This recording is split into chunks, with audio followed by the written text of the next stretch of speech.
Welcome to Donmar TV News Channel.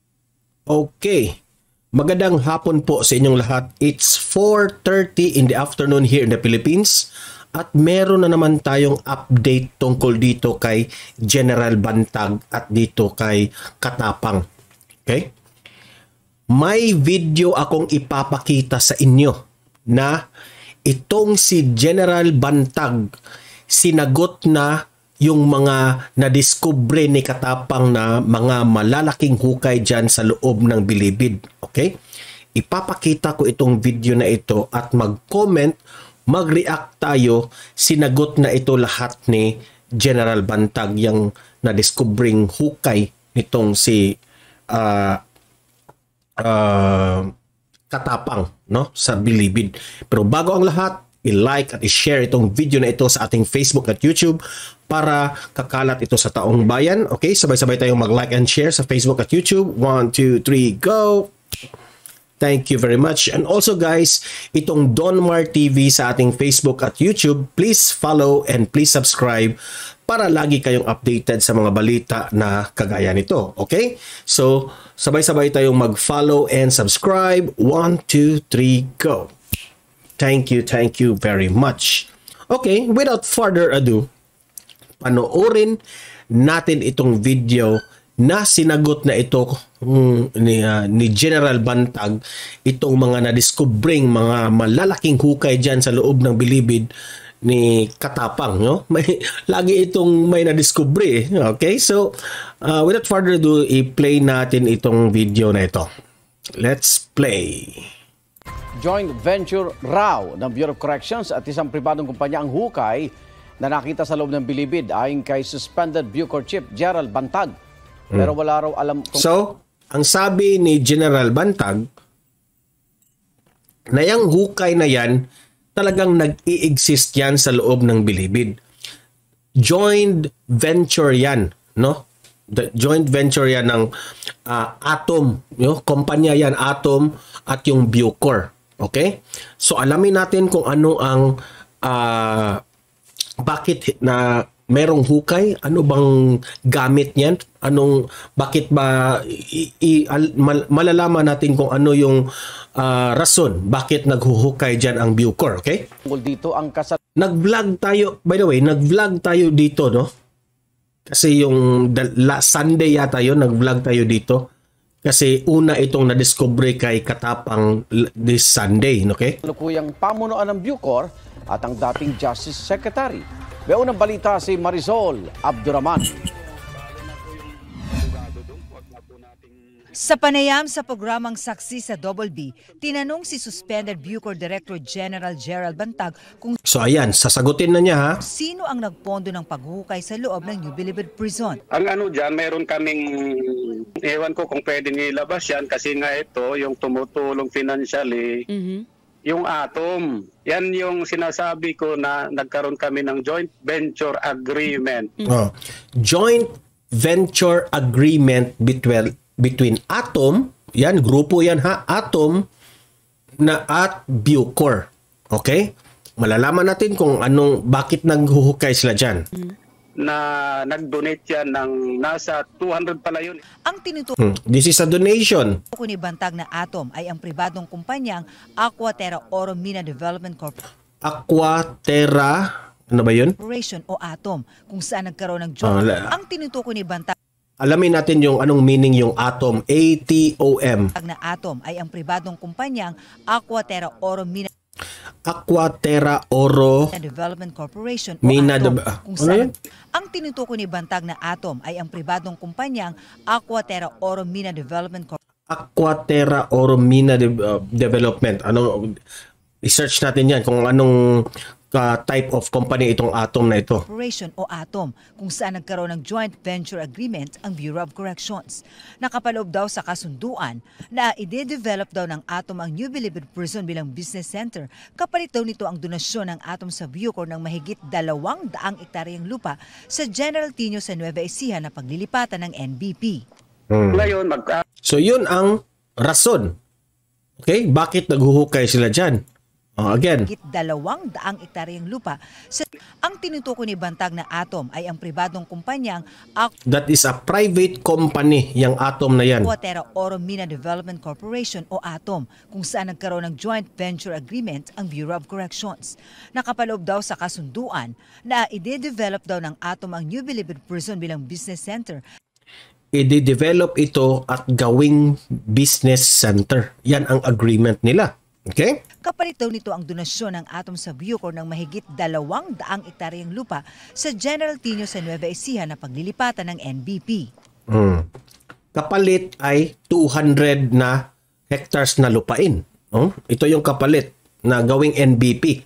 Ngayon, maglalagay doon ng F1, racetrack, lahat ng pwede gagawin nung joint venture namin. So, sa madaling salita, business center.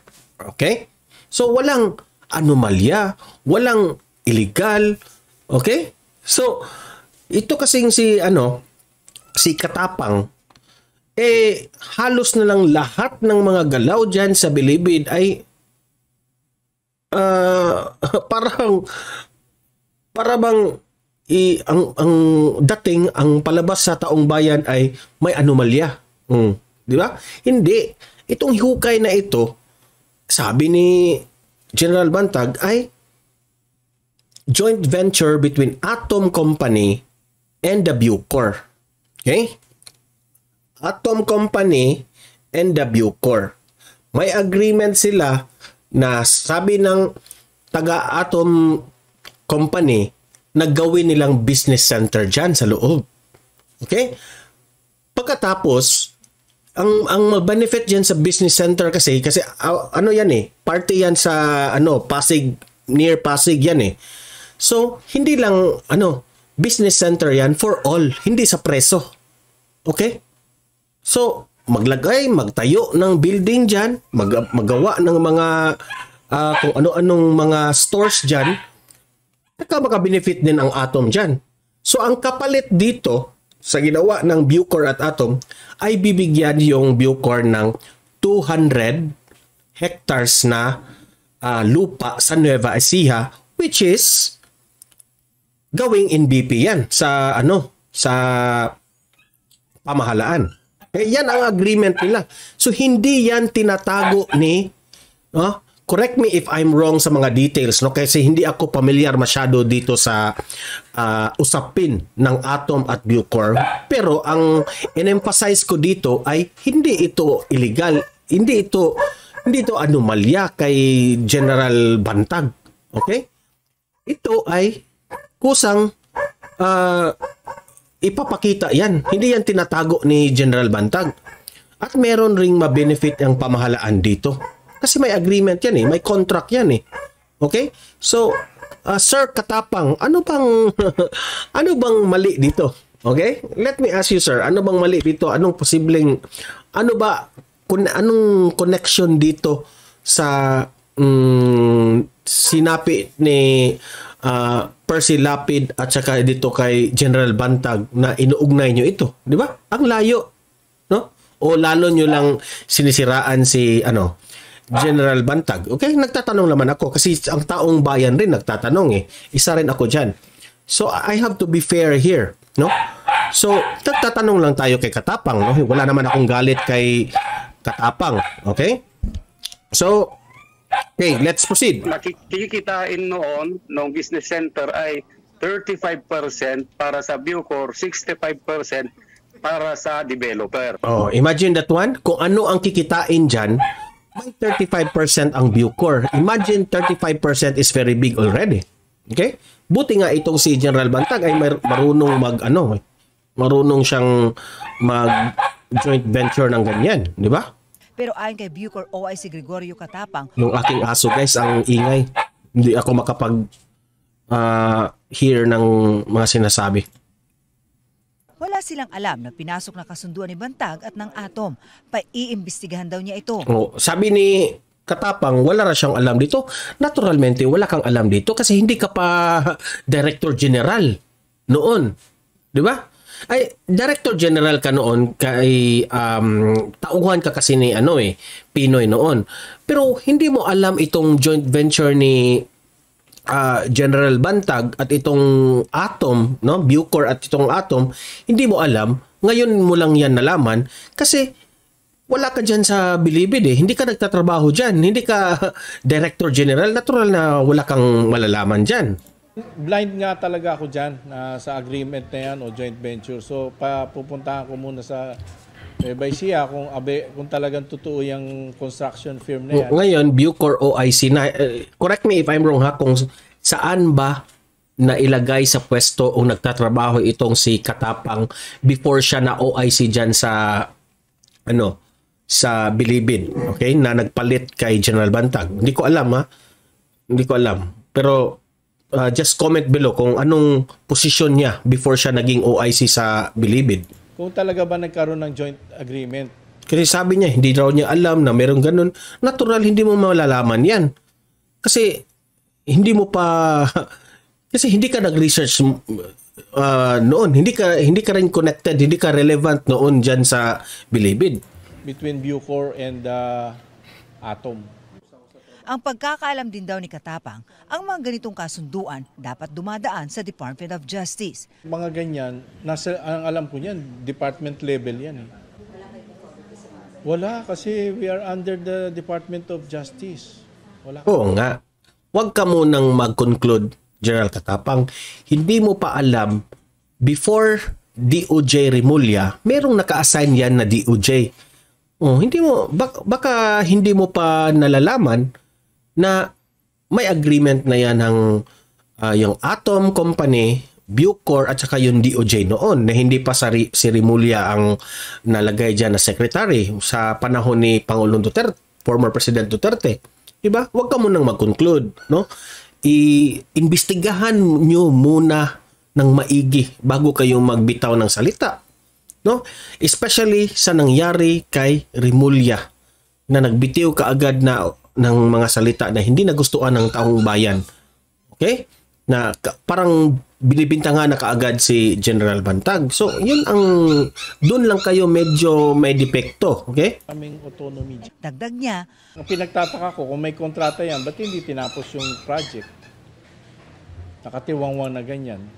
nauna nang sinabi ni dating Justice Secretary at ngayon Solicitor General Leonardo Guevara na wala siyang alam tungkol sa ginawang paghuhukay. Sinubukang puntahan ng GMA Integrated News ang nakalisang address ng Atom sa Pasig pero hindi na raw ito nag-uupisina doon. Sinisika pa naming makuha ang kanilang panig. Paiimbestigahan na rin daw ni Natural na hindi na nag-exist yung wala nang tao dyan sa opisina kasi ibinulgar na inyo dito sa media eh. Tapang ang nadiskubring rancho sa loob ng NBP. Isang tauhan ng Bucor. Ito lahat ha. Opinion ko ito. Komento ko ito ha. I might be wrong with my opinion, no? Pero yung mga audience ko dito, mga matatalino rin eh. Nakakuha tayo ng mga ideas eh. Pero sa akin, opinion ko yan. Pwedeng hindi kayo sang-ayon sa aking opinion, no? Analysis ko ito, my own analysis. Pero I might be wrong. Hindi naman ako na magbabagaling at ako I will accept naman if mag-mistake naman tayo, di ba? Daw ang umaming kanya ang mga manok na may mga kubol. Siyempre, may caretaker yan. PDL o inmate na nag-aalaga niyan. Tapos baka mamaya pagkain din namin, kami rin ang gumagasto sa pagkain nila. Parang nalulugi naman yung Bucor na personal na mga hayop nila, kami nag-aasikaso. Gayon din daw ang mga kabayo na inako raw ni Asik Gabi Chaklag. Sabi, inaangkin daw ni Asik Chaklag. So sabi ko kung paimbestigahan na lang kung siya talagang... Ewan ko ba bakit pati yung mga alaga dyan, mga manok, pinag-tripan na nila, no? Ay, nako. Noon pa yan. Bakit sa panahon pa yan ni former DOJ Laila de Lima, marami ng mga alaga yung mga preso na yan dyan. O bakit ngayon yung pa yan pinakailaman? Umaako siya may-ari. I'm relieving him of his duties. No, kasi I will be investigating kung paano nangyari yan eh. So that he will not influence the investigation, temporarily relieved from his duties. Ayaw ng patulan ni Katapang ang mga sinabi ni Bantag laban sa kanya. Ayaw na raw patulan ni Katapang. Okay. We will respect that, Katapang. Okay, ito lang yung ating lesson dito na makukuha sa ating vlog. Na ma-DOJ Secretary ka man, ma-Bucor Director General ka man, no? Or officer in charge ka man, sana lesson ito sa lahat ng mga politiko, lesson ito lahat ng nagtatrabaho dito sa gobyerno at sa pribadong sektor, lesson ito lahat na huwag mo nang magbitiw ng statement na hindi pa kayo sigurado. Okay? Kasi merong mga credibility at mga pangalan na nasisira. At itong mga tao na ito ay may sariling mga pamilya rin. May mga pinotektahan na pangalan. No? Isa na ditong biktima ay si General Bantag. Okay? Pati ikaw, Sir Katapang, no? Ako, may respeto ako sa inyo. Pati dito sa mga pinagsasabi ni D.O.J. Rimulya, pati sa mga pinagsasabi mo, yung mga nadiskubre mo dyan sa loob ng Bilibid, sana sir, imbestigahan mo muna ng maigi bago ka magbitaw ng statement kasi pati ikaw masisira dyan eh. Makikita ko nga sa comment ang daming nagagalit sa inyo, di ba? So, tayo naman dito sa Pilipinas ay para sa akin, no? Wala na tayong mga political mga issue na yan. Tapos na ang eleksyon eh. Dapat magtulungan na lang tayo. Wag nang maghanap ng butas, maghanap ng mga para masira ang isang tao, no? Clean investigation, no? Fair justice. Wag na sanang hindi na ito relevant ng sa persilapid na paghahanap ng hustisya eh. Hindi na ito connected. Okay? So, sir, sana you will learn some of these lessons, no? At mabigyan ng hustisya itong si Percy Lapid. Yun lang. Yun ang ating inaasam-asam na goal dito, no? Huwag nang idamay yung mga tao. Maraming, alam naman natin na yung mga sa loob na Bilibid, walang kredibilidad yung mga preso dyan. Alam naman natin na bago sila napunta dyan, may kasalanan yan eh. Marunong din yung magsinungaling yung iba dyan. So, walang credibility dyan kung maniniwala tayo dyan sa loob. Diba? So, kayo mga audience ko dito, no? Libre kayong mag-comment, mag-react tungkol dito sa ating topic na ito. Na itong si General Bantag ay sinagot na yung mga nadiskubre ni Katapang na malaking hukay, no? Mag-comment, mag-react anong masasabi nyo dito at babasahin natin yan, okay? And don't forget, i-like at i-share itong video na ito para kakalat ito sa taong bayan. At kung bago pa lang kayo dito sa aking channel na Donmar TV sa Facebook at sa YouTube, please consider na i-subscribe and i-follow itong Donmar TV para lagi kayong updated dito sa mga balita natin na interesting na mga trending videos natin, okay? So guys, patuloy na ipaglaban natin ang ating Pangulong Bongbong Marcos, itong VP President Duterte, Inday Sara, no, sa ating mga vlogs, at mahalin natin ang Pilipinas. Okay? So guys, see you in my next video. Have a great day and God bless everyone.